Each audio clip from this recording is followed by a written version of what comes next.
Hello everyone, a special historical vlog for you today on the history of Canada's Wonderland, but this time actually in the park itself.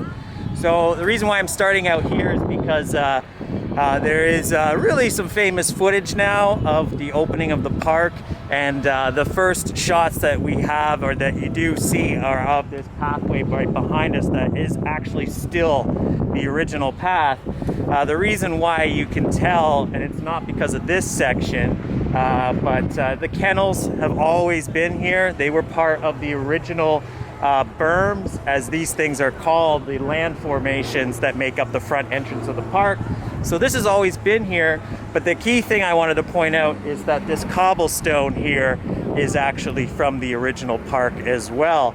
If you've watched the full historical video, you'll know that the cobblestones actually were a repurposed stonework that was brought from downtown Toronto on the original streetcar tracks and brought here to Canada's Wonderland to make up the entire pathways of the park. When the park opened, there were no paved walkways. They were all hand-laid stones. Now, I'm gonna have a look at that today and see how much of that actually is retained, because there are sections of the park where that is the case. But obviously there are newer constructions like right behind me that have required for the park to evolve in certain ways from a structural level and from, the word is not on my tongue, but I know I'm gonna say it, infrastructure level. Thank you. So we're gonna go inside. It is the first day of park operations today of 2021. So it's gonna be an exciting day overall. So come along for a historical tour of Canada's Wonderland. Okay, so we're now at the front entrance, and I'm at the washrooms at the front entrance. It's really nice that they had these washrooms designed to be outside of the main entrance before you get in, which is great. But they haven't been renovated since then, so when you go inside, it's really kind of a mess. It's like a time machine going back to, I'm sure they were nice back in 1981, but in 2021, they certainly aren't. So it's the one thing I've talked about before, definitely need an improvement. But I think the reason why that hasn't happened is because most of this front entrance area is probably gonna go through its fourth incarnation over the park's history. The original kiosks that were lined up in front of, say, the main entrance are long gone, and it's now more refined process going inside. So also there was a little bit more pizzazz, let's say, to this front entrance, as this fast lane area originally didn't exist either, and also the exclusive Seasons Pass area didn't exist. That was actually a bank, a TD bank at one point. And then it also was a Seasons Pass processing point at another stage in the park's life. That whole procedure is now a much more straightforward process. Anyone that's been through that, say, in the past knows that it used to be a much larger facility, but now it's basically it doesn't exist anymore. They come in and they just take a picture of you at the gate. So I'm already starting to get a bit sweaty here because it's a very hot day here at Canada's Wonderland, but the park is open, so we can't really complain about that, can we? I'm about to go inside. I'm gonna go check it out, and yeah, we'll see in a bit inside the park to cover a little bit more of that history. So we're just inside the main gate now, and we're in the International Street main section of the park. Now, the four main structures that make up this area, as I'll reference the video that is the history of Canada's Wonderland a lot in this particular video, so if you haven't watched it, it's probably a good idea, because as you can see, in this particular section we have what is the, I believe, the Mediterranean style building here. Actually, it's more of a, yeah, it is a sort of Spanish Mediterranean feel with the terracotta tiles and that. But the main reason I'm here is to point out the stairs here, because originally you had upper floors and patios on the tops of these restaurants, and the restaurants were a lot more unique and a lot more, let's say, less fast. It's almost impossible to capture everything without the music, but you have another building here, which was the original Italian Mediterranean building. pizzeria was part of this. However, the pizzas used to be handmade here, and now unfortunately you have a pizza, which is not a braggable chain. Also similar, and I need to point out, they had a further balcony up here, but this original seating over on this section here is all original to the park. And of course, when we go over to the other side, we have what is also original to the park. In fact, while we're here, I might as well cover, which is the biggest talking point when people come to the Wonderland that don't know about it, which is the two features of the mountain that are no longer available. One, and personally what I thought was the better of the two, which is the walkway behind the waterfall, which is right here. Unfortunately not available for quite some time. It didn't close until I believe the 1988 season. You can still see the actual features of the walkway behind the falls. Taking it in for a second because it's been a while since I've seen it. It's kind of like a different experience to have that moment. Now you'll notice that as well, this pool was the scene of a tragic accident back in the late 80s. It has since had the fencing put in, which no doubt was part of the precautions because originally there was none here. People would just actually sit along the rocks here. The actual structure of the rocks itself does not apparently look to be too different than it was before.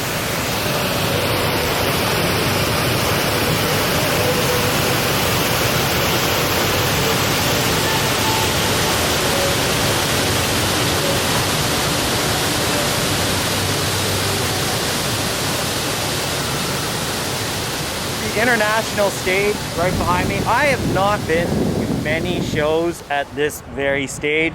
It's actually surprising to me, with Kingswood not actually being a full running concert theater anymore, that this stage actually still exists, because it takes up a prime amount of land right next to the mountain. But it is here, and it is well fitted, and it's available for any sort of theatrical emergencies you may have. But it also dates from the original park, as it was open with the original park, whereas Kingswood only opened a couple years later.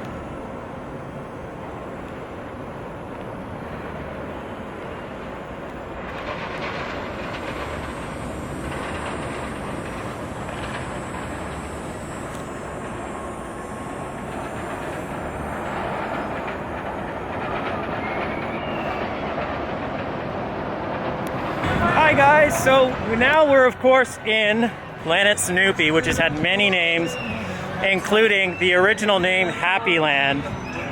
This behind us is Scoobyville. I will tell you, now that it's Planet Snoopy, Scoobyville was the better incarnation of this area. There was a little bit more love and detail that went into, say, Bedrock, which we're about to head to right now. This is now Planet Snoopy, whereas there's Camp Snoopy on the other. I don't know, there's a lot of Snoopy lands, but the original kids lands, i.e. Bedrock, which we're walking into now, was one of the best themed kids sections I'd ever experienced, luckily as a child, and in general it's just one of the best kids sections in the world. Wonderland's kids area is still one of the best in the world as far as I'm concerned.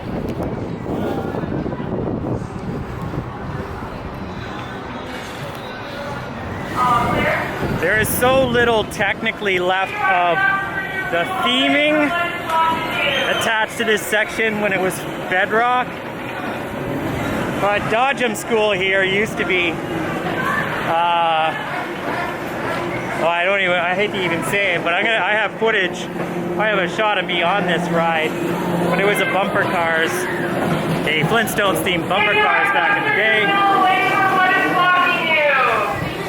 Now it's just Snoopy gas. It depresses me. I'm not even going to go and look. It's still the same ride. It just has different cars and a different roof. And the worst part about the roof is that now it's just like this iron cladding. So right behind me here, you have what was originally Barney's Burgers. It's now Pizza, which is very depressing. And it's very generic as well. The original theming to that building which was fabulous, including those amazing tables that were the bedrock cars, all completely gone. And really, that's just uninspiring of decor. I have to leave this area because it depresses me every time I'm here. Beyond that, just behind there used to be Bedrock Aquarium, which is no longer available for obvious reasons. It has long been torn down. As we leave what was originally Bedrock, you come into what was originally Scoobyville.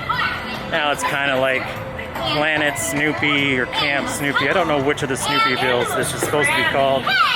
But all this is original actual architecture or buildings for when this area did originally open up, including the color schemes of which have been retained. 3 of these attractions here, including the carousel, the Red Baron, which as far as I know has always been themed after Snoopy, and also the Beagle on the Moon, which wasn't, but has been here since day one. Are all original attractions. Unfortunately, the carousel has had its characters replaced. The original Hanna-Barbera characters were way more interesting and creative than the generic ones we have now, unfortunately. And then beyond that, it's starting to get hot while I talk here, and the show's going on in the background.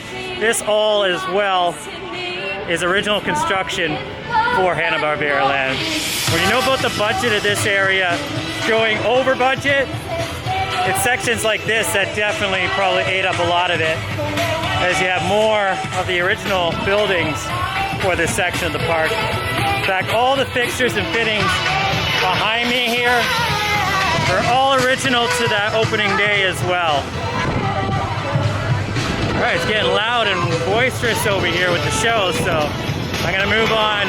So I'm showing you the back of this building in the Kidsville section. Why am I showing you the back of this building? Well, we're gonna go through it to the front. But historically, this is probably the most missed attraction in Canada's Wonderland history, especially for those of us that were young enough to be here in its early years, because this used to be Smurf Cave, also known as Yogi's Cave for a certain period of its life. Now it's a daycare center, which is completely the opposite of exciting, but you know, it's unfortunate that its history did not continue with the park for very long, because now it's just a sort of weird menagerie of facilities that don't really have much of a place other than to keep it's a necessity. It makes sense. It's just tragic that what was one of the only unique dark walk-through attractions in the park, technically the only dark walk-through attraction in the park, was lost for Kidsville. But kids change over the years, right? So who knows if they were going to be interested in Smurf Cave over the years, and the branding was gone and nobody knows what a Smurf is anymore. Meanwhile, we have characters, you know, these guys are getting a private show over here.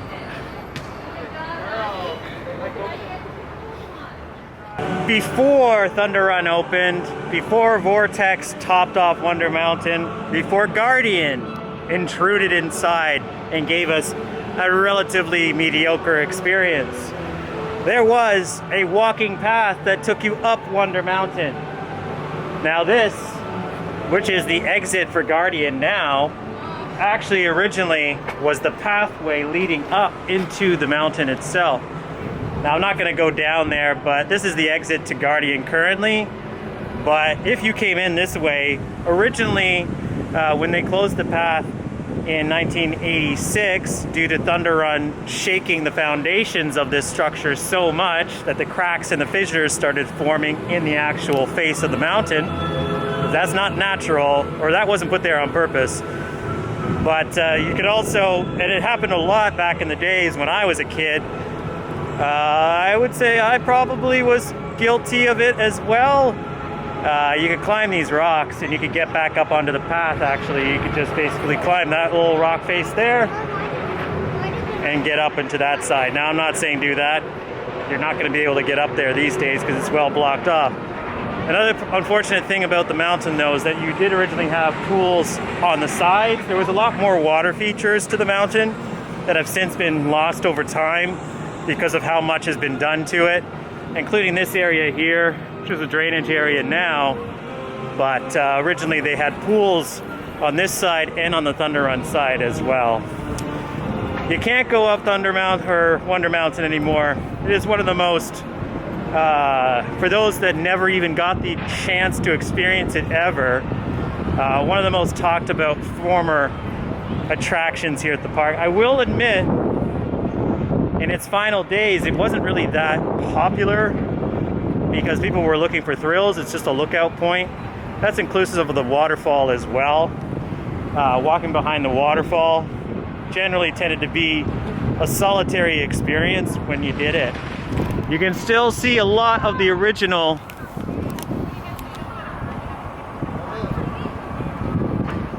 on this side of the mountain. Most of the features for the path still exist, as a zigzagging path that takes you out just underneath Vortex's drop leads you to the top. It was a very cool walk when it was available at the time. No doubt if it were available today, it would also be a cool walk, but unfortunately, through the progress of time and Wonder Mountain looking nothing like it originally was, nor the original constructors of Wonder Mountain ever imagining that it was going to end up being used for what it is today, you can't do what it used to be built for.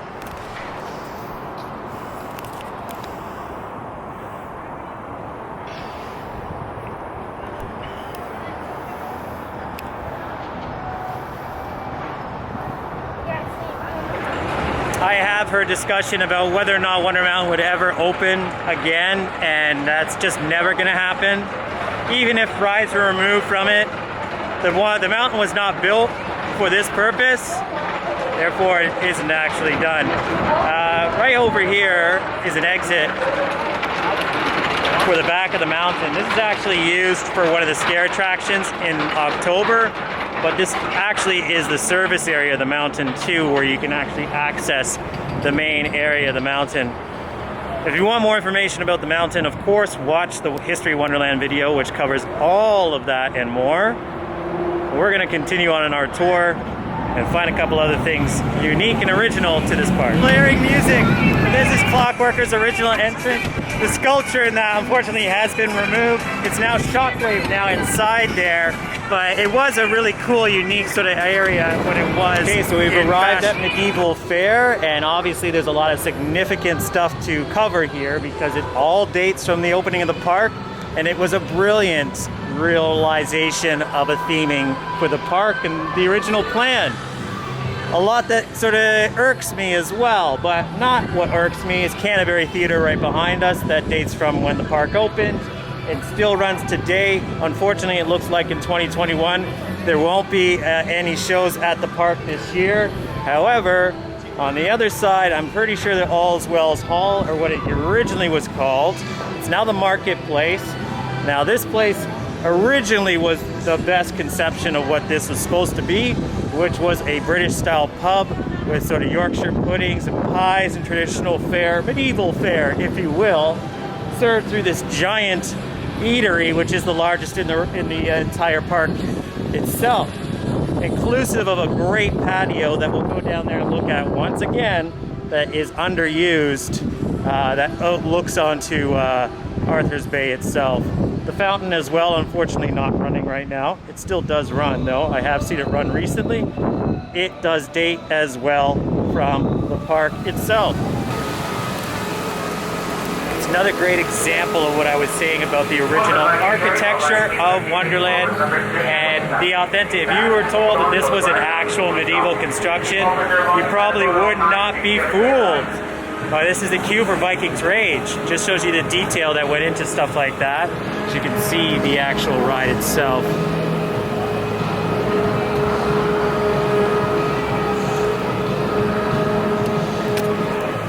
This ride has not changed since it was built, and other than some slight modifications to the ride itself, all of Arthur's Bay, as you can see before me, is still the same almost as it was 40 years ago. And it's grown in really nice, as you can see on this side too.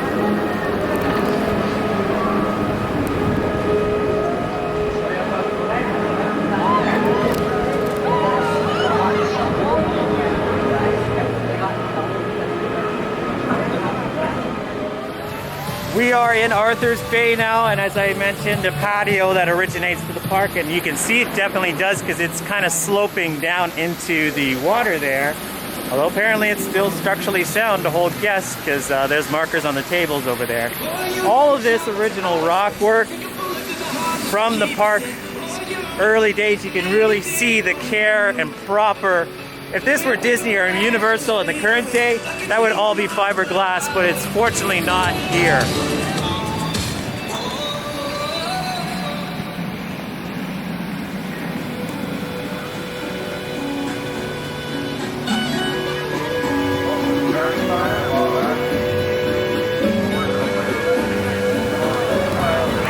Come to another major fixture of the original park, a twin statue with Dragonfire statue, which is the Wild Beast, or Wildebeest, as I'm still going to call it, because I just cannot not call it Wildebeest. It's a Bill Ishman statue.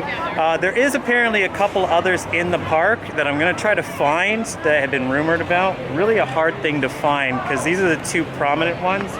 It's been known for quite a while. It's been here since day one. Wild Beast has got a bit of a line here, so we're going to carry on in our tour. It's getting quite hot, so a water ride would definitely help.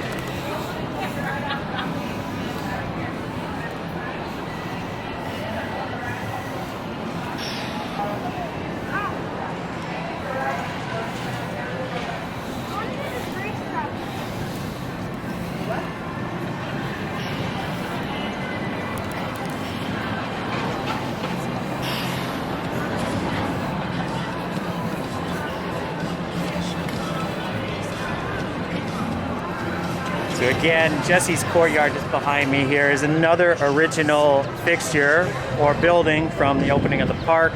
Now this was originally the marketplace, and it really was a medieval sort of souvenir shop, which it kind of is still today. Not medieval, but just toys and souvenirs and candy.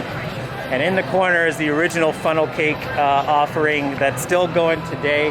I'm not going to do one. I have no craving for a funnel cake myself. But yeah, it's still got that original work. It looks much like it did on opening day, which is cool to see. There are other things around this section that aren't original, but I do believe like when they put the bat into this section of the park, that they really did do well with adhering with the original aesthetic of what it was all about, because it fits in perfectly, as has been mentioned in the history of the bat video, which you can also check out.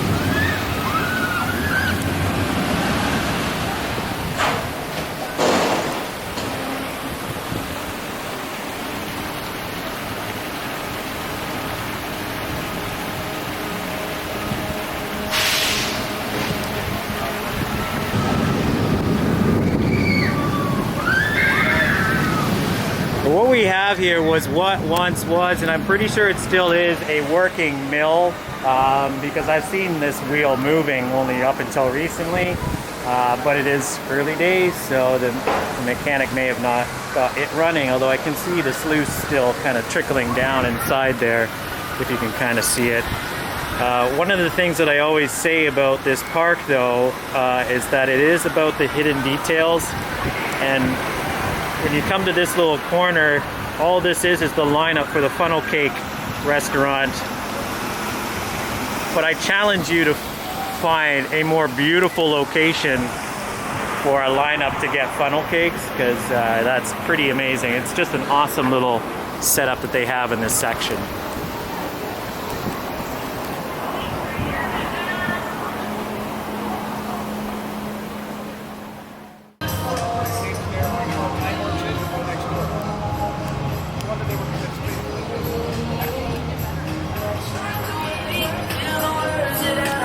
Here the Moroccan Bazaar, which is one of the most unperforming buildings that still exists from 1981. As you can see, there's nothing actually in it right now. I did get my photo taken here in its original year when they had like, this booth has not changed, vintage photo setup, costume photos. Still the same brand, or still the same offering as the original day. Yeah, that whole section would really make good use as, say, the queue line for a bigger attraction maybe one day, because the boutique shop seems a little bit out of place just off of International Street anyway. So, all right, we're gonna cut through because there's been a change of plans here, and I'm now in Grand World Expo. But it's kind of clearing out in the park somewhat, so we're gonna try to get over to the nucleus in the back. Carrying on with our tour of original fixtures and history of Canada's Wonderland. You really, as per the conditions of medieval fair being pretty similar to how it was when the park opened, the same can be said here with international, or sorry, I keep calling it International Festival for some reason. Probably a little bit of fatigue from all of that research, but we are actually in the Grand World Exhibition of 1890 section of the park. It is one of the longest named sections in any theme park going. A lot has kind of changed around here, including where I am now, which as you can see is the original rockwork and cobblestones change here. And the reason why is because a lot of the rides kind of moved around in this section. Swing of the Century, as it's now called, Swing of Siam, used to actually be over here, but then it was since moved to another side of this section, which actually I think better fits this area over there too. I digress because there's a lot to say, but as this area is actually kind of still exactly as it was, beyond that was where Pharaoh's Eye used to be located, along with Sol Loco on that other side, only until just recently. Also known as Orbiter, for those of you that know its more recent history. And then beyond that, when Racing Rivers was taken out, obviously Sledgehammer and Cyclone were put in its place. So this area has kind of changed a lot, whereas in the opposite side, and where I am now, it's pretty much stayed as is. As you can see, this original sort of tabling and eating and seating areas are from the original opening. Also in this area, as you have Swing of the Century just over here, I believe why it was changed is because this spot right here is where the original stage for this section was for live performances. They also had a bandstand, which I believe was in this actual section here where Swing of the Century is now currently. So there are no bandstand presentations anymore. There's been a lot of changes, but as you can see, most of the stonework is original to the time of construction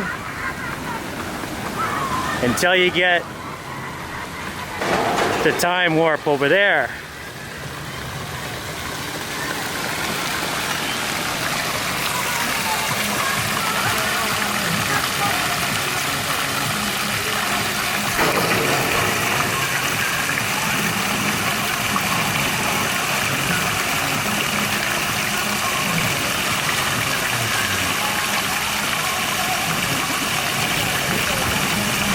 Now, I don't believe you can actually get into the Crystal Arcade, which would make sense in the current situation.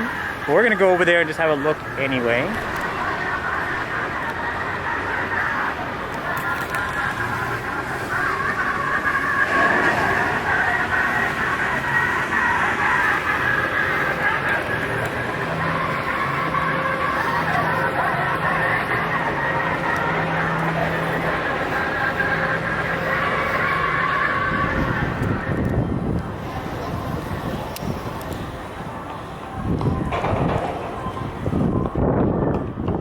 Behind me is the Crystal Palace Arcade, one of the original constructions of 1981, and really one of the prides of the original design of the park.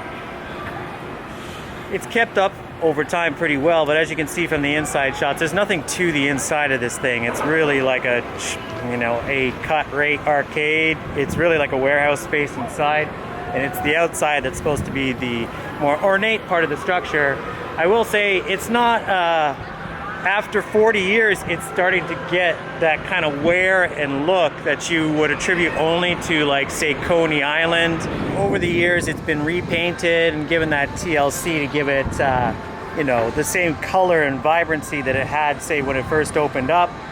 It's starting to look like something that's 100 years old, like it has that feel of the Cedar Point, if you will, which it didn't before.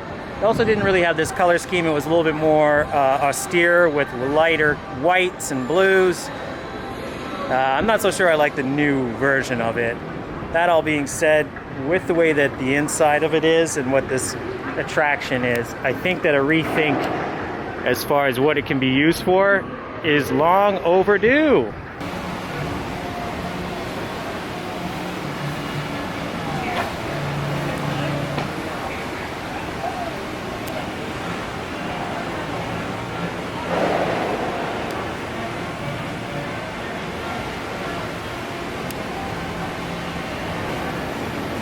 So we're now at the Ground World Carousel, which, as I said, is a highly rated carousel.